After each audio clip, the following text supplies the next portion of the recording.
आपका क्वेश्चन है Riddhi throws a stone in a air such that it follows a parabolic path before it ends at P on the ground.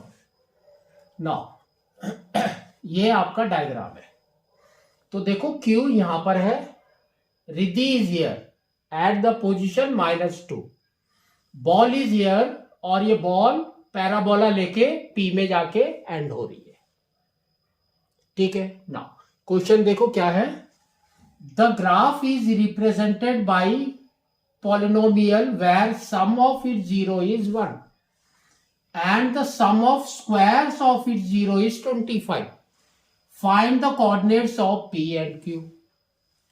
Second, if one unit of graph represent 25 meters, how far from Riddhi does stone land?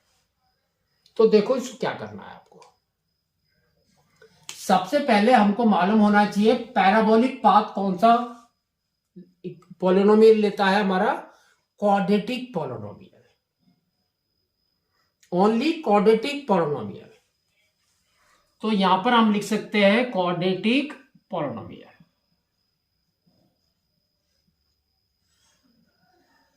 अब quadratic polynomial का एक standard form होता है, वो क्या होता है आपका ax²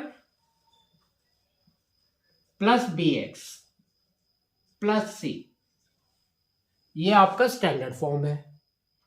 तो इसका प्रॉपर्टी इसने दिया है, देखो क्या दिया है, the some is 1।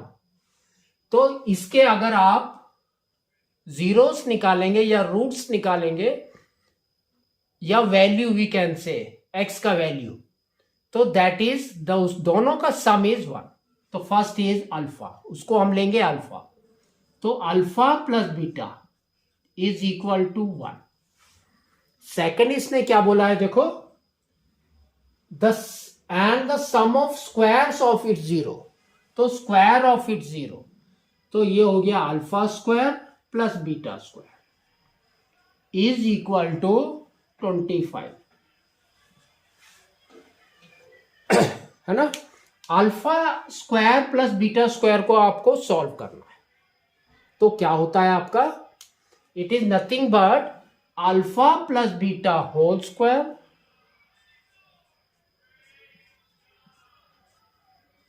-2 alpha beta, ये होता है। दिस इज इक्वल टू 25, है ना। क्योंकि अगर आप alpha plus beta whole square करेंगे you will get 2 alpha beta extra. तो यहां पर हमने माइनस कर दिया, तो आपको सिर्फ ये बच जाएगा। इसके अंदर वैल्यू डाल दो, तो अल्फा प्लस बीटा इज 1, तो 1 का स्क्वायर इज 1 ओनली। तो ये हो जाएगा 1 - 2 alpha beta is equal to 25। तो 1 को इस साइड में लेकर आ जाओ, तो क्या हो गया, -2 alpha beta is equal to 25 - 1। तो ये हो गया -2 alpha beta is equal to 24। तो अब आपका अल्फा बीटा क्या हो गया, 24 by -2, that is equal to -12। ये आपका आ गया। तो अल्फा बीटा इज -12। अब आपको क्या करना है, ये वाला वैल्यू और ये वाला वैल्यू इसके अंदर पुट करना है क्वाड्रेटिक पॉलिनोमियल में। तो हमारा इक्वेशन कैसे बनता है, उसका एक सिंपल फॉर्म है। क्या होता है, x² minus sum into x plus product. तो देखो क्या है, तो यहां पर है x² माइनस सम इज 1, तो 1 into x is x plus product, plus into minus is minus, यहां पर आ जाएगा -12। अब आपको क्या करना है, अल्फा बीटा निकालना है, क्योंकि इसने क्या बोला है, find the coordinates of P and Q। तो अल्फा बीटा का मतलब है जीरोस निकालना। तो दैट इज इक्वल टू 0, तो दिस इज इक्वल टू 0। तो इसको मिडिल टर्म स्प्लिटिंग करेंगे तो यहां पर आ जाएगा आपका एक्स स्क्वायर माइनस 4x प्लस 3x minus 12 is equal to 0।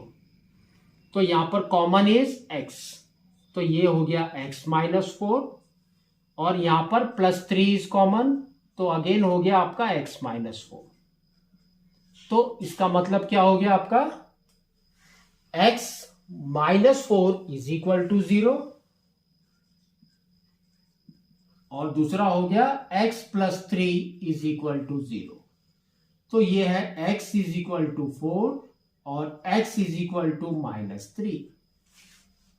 ठीक है, तो उसका मतलब क्या है, माइनस 3 देखो कहां पर है, यहां पर Q में, और 0 है ये, दैट मीन्स y इज 0, हमने लिया y इज 0।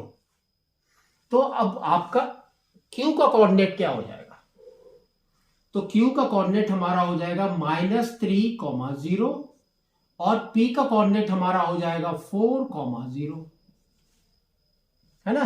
ये -3 हो गया और ये हो गया 4, यही होगा ना। अब देखो, तो ये हमने कोऑर्डिनेट्स निकाल लिए। अब इसने क्या बोला है, if 1 unit of graph represent 25 metres, एक unit is 25 metre, how far Riddhi does stone land. तो ये देखो रिधि कहां पर है, पहले ये देखो, तो ये है -2 में, और स्टोन कहां पर लैंड हो रहा है, 4 में। तो देखो ये है -2, ये है 0 और ये है 4, तो टोटल डिस्टेंस कितना हो गया। तो क्या करना है, ये देखो डिस्टेंस कभी भी नेगेटिव में नहीं होता, तो 0 से यहां पर आपका 2 है, 2 यूनिट, और यहां पर आपका है 4 unit, that means it's 6 unit. Total is 6 unit आपका डिस्टेंस है जहां पर लैंड कर रहा है। 1 यूनिट इज 25 मीटर्स, तो क्या करेंगे 6 into 25, that is equal to 150 metres. तो ये आपका सेकंड आंसर होगा।